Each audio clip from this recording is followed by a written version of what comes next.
جاي لكم النهارده باول تشكيله ليا في الجوله الاولى من الفانتازي اللي جبت بيها 47 نقطه. 47.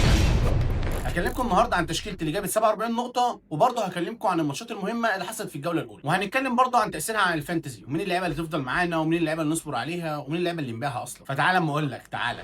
كيمو ما بيخرجش بس حبيب الناس. كيمو توب التوب وانت توب بس مش بالتاء.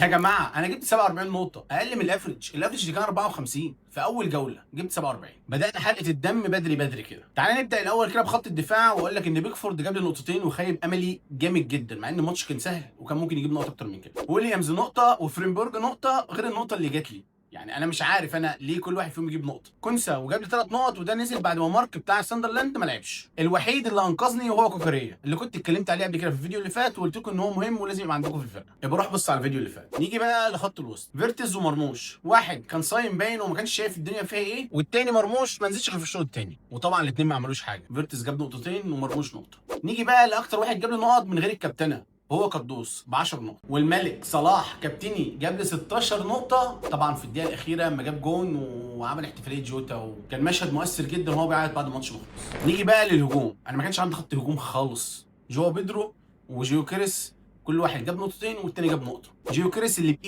بايدي دي شلت وود وجبته مكانه قبل الديدلاين بحاجه بسيطه. في النهايه جبت 47 نقطه في الجوله الاولى، بس دي لسه البدايه، وان شاء الله الجولات اللي جايه هنسخن كده مع بعض والدنيا تحلو. طيب نيجي بقى للماتشات المهمه اللي حصلت الاسبوع ده، ونشوف بقى تاثيرها علينا ايه كلاعيبه فانتزي. اول ماتش معانا كان بين ليفربول وبرونموس، اللي خلص 4-2 لصالح ليفربول بعد ماتش روعه من الطرفين. بدايه قويه من ايكيتيكي لما سجل هدف وصنع هدف، وزي برضو ما قلت لكم الفيديو اللي فات ان ليفربول اللعيبه الجديده شايفه نفسها قوي قوي قوي الموسم ده. بس نيجي بقى لمشكله ليفربول الحقيقيه، وهو خط الدفاع بتاعهم ملط حرفيا. واكبر دليل على ده ماتش كريستال بالاس بتاع الكاس وماتش برونموس اللي سيميوني حط جونين ورا بعض بكل سهوله، رغم تعرض سيميوني للاساءه العنصريه، بس برضو الراجل كان مأدي في الملعب وما كانش في اي مشاكل خالص منه. انا عايز اقول لك ان 165 لاعب فانتسي حاطين سيميوني دكه. انا مش عارف يعني جات لهم ازاي يبقى معاك سيميوني وتحطه دكه. بعد الجونين بتوع سيميوني هل ليفربول تسكت؟ بالعكس، جونين، واحد من كيزا والملك صلاح حط جون في الدقيقه الاخيره. وبعد الجون اللي حطه محمد صلاح في الدقيقه الاخيره ده اصبح رابع هدافين البريميوم ليج تاريخيا. تاني ماتش معانا وهو الولفرز وسيتي. جوارديولا نازل بتقول الموسم ده، وشكله ناوي على انه ياخد درع الدوري، وده واضح جدا من اداء اللعيبه وتكتيكهم وتناغمهم مع بعض في الملعب. رينجرز برضو اللي اتكلمت عليه الفيديو اللي فات، يبقى روح شوف الفيديو اللي فات، ونصحت الناس ان هي تجيبه وانا ما جبتوش. يعني عادي، انا نصحت الناس وانا ما جبتوش. ولع الدنيا بهدف واسيست. وعندك هالاند اللي ساهم بهدفين ولا اروع، وشكل المكنه هتشتغل الموسم ده. عندك مرموش برضو ما نزلش غير في الشوط الثاني، ودي حاجه مقلقاني جدا على اداء مرموش، بس طبعا ده طبيعي بسبب النجوم الكتير واللعيبه الكتير اللي موجوده في السيتي حاليا، فالروتيشن هيعلى.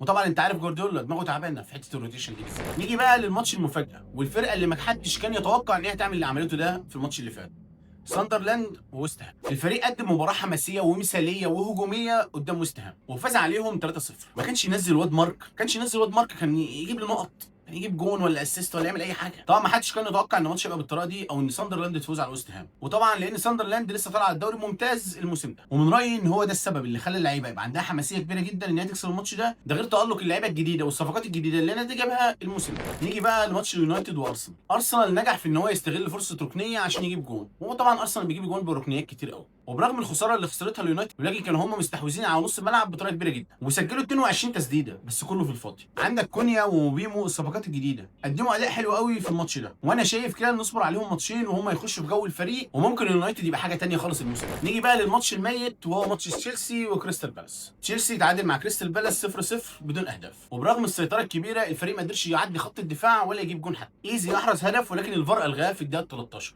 بسبب مخالفه القانون الجدار الدفاعي، وده القانون الجديد اللي عملوه وطبقوه في الدوري الانجليزي. يعني عندك فرقتين، واحده اخده كاس العالم للانديه وواحده اخده الكاس، وماتشين في الفاضي، ما كانش فيه اهداف وما كانش فيه اي حاجه خالص تذكر غير الكوره بتاعت ايزي بس. الجوله الثانيه من فانتسي البريميوم ليج قربت خلاص، ولسه طبعا بدري على الاستعجال. تعالوا النهارده نتكلم على اهم اللعيبه اللي ممكن نختارها، ومين اللعيبه اللي نديها فرصه، ومين اللعيبه نحطها تحت عيننا كده. نبدا بتشيلسي. تشيلسي عنده 3 ماتشات مغريين جدا، ويست هام بره ارضه، وفولهام على ارضه، وبرنتفورد بره ارضه برضه. ضد ويست هام انا متاكد ان تشيلسي هيعمل ماتش حلو قوي وهيكون فيه اهداف كتير، وده بسبب دفاع ويست هام الضعيف. بالمر لو عندك ما تستعجلش انك تبيعه وسيبه معاك. جو بيدرو برضه خليه معاك حتى لو دقايقه مش كامله، برضه خليه معاك. عندك مثلا ويليام لو لعب اساسي هيعمل فرق كبير جدا في الماتش، وانا شايف ان هو مهاجم مهم جدا عند تشيلسي. دفاعيا بقى فانت مهم لازم يبقى عندك حد من تشيلسي، طبعا بلا مقارنه كوكوريا هو الاول، وبعد كده بقى فكر في سانشيز او شالو. وعندك في لاعب كده تحطه تحت عينك اللي هو تشومبينج ب 4 مليون، حطه تحت عينك كده وراقبه شويه. تاني حد معانا وهو مانشستر سيتي. السيتي عنده توتنهام على الاتحاد، وبرايتون بره، واليونايتد على الاتحاد برضه. انا شايف ان الجدول ما هوش وحش، الجدول كويس وماتشات ممكن السيتي يكسبها. وانا من رايي برضه وهقولها لكم كتير قوي، لسه بدري نحكم على اي فرقه من الفرق دي. انا عن نفسي هستنى الجولتين الجايين دول، وبعد كده هحكم بقى على لعيبه السيتي ايه اللي هيحصل فيها. يعني عندك مثلا رينجرز ويات نوري، دول لاعبين انا شايف ان هم ممكن هيلعبوا كتير، او ممكن يقعدوا دكه، او ممكن يطلعهم في الدقيقه 60. كلنا عارفين بيب ووجع الدماغ بتاعه، فنصيحتي ليك بقى تراقبه وما تستعجلش. اول 3 جولات دول راقب الدنيا وواكب الوضع كده وما تستعجلش على اي حاجه خالص. نيجي بقى لليفربول. ليفربول عنده نيوكاسل بره، وارسنال على الانفيلد، وبيرنلي بره. هجوم ليفربول خطر جدا في كل الماتشات اللي بيلعبها، ومفيش فرقه كبيره ما بيسجلوش فيها، وممكن يسجلوا في اي حد. لكن الكلين شيت بقى انا شايف ان هو صعب جدا، شايف ان مفيش ماتش ليفربول هتطلع منه كلين شيت. يعني عندك مثلا في الهجوم اكيتيكي عاجبني جدا قوي الواد ده، وقريب من الجون وبيروح على الجون بكل سهوله. الحاجه بقى اللي انا عايز اقولها لك ان انا شايف ان هو ممكن ينافس صلاح على هداف الدوري الانجليزي الموسم ده، وخلي الكلمه دي في بالك. وشايف برضو ان جابكو هيبقى اساسي اول الموسم ده مع ارن سلوت، ودقايقه هتكتر كده ولعبه هيكتر. فريمبورج خرج مصاب، فهنستنى المؤتمر الصحفي اللي قبل الجوله عشان نعرف هيلعب ولا لا. نيجي بقى لارسنال. ارسنال عنده ليدز على ارضه، وليفربول بره ارضه، ونوتنجهام فورست على ارضه. انا متوقع ماتشين من الثلاثه دول هيخرجوا كلين شيت للارسنال. اديكوا شفتوا ضد اليونايتد عمل ايه وخرج كلين شيت. انا شايف ان بالنسبه للدفاع فجابرييل وساليبا ورايا دول احسن حد في الدفاع، اي حد تاني خطر وابعد عنه. هجوميا بقى فانا شايف ان ساكا قدام ليدز ممكن يولع الدنيا. جيوكريس كمان مرشح وبقوه، رغم الماتش اللي عمله اللي فات ما كانش فيه احسن حاجه، بس انا شايف برضه ان ضد ليدز ممكن يعمل حاجه كبيره قوي. واوديجارد برضه واضح كده ايه ان هو بادئ الموسم بفورمه حلوه، فعينك عليه برضه. نيجي بقى لتوتنهام. توتنهام عندها السيتي بره ارضها، وبعد كده برونموس، وبعد كده ويست هام. انا من رايي ما اتوقعش كلين شيت في ماتش السيتي. هجوميا بقى فانا شايف ان قدوس وريتشارلستون هم اهم الاسامي، ده غير ان انا شايف ان ريتشا بقى هو المهاجم الاساسي في توتنهام الفتره دي. عندك سولانكي نازل دكه، واداء ريتشا يخليه صعب قوي ان هو يخرج من التشكيله. دفاعيا بقى فبيدري بورو وفان ديفين كلهم كويسين جدا، وكلهم عندهم فرصه ان هم يساهموا هجوميا.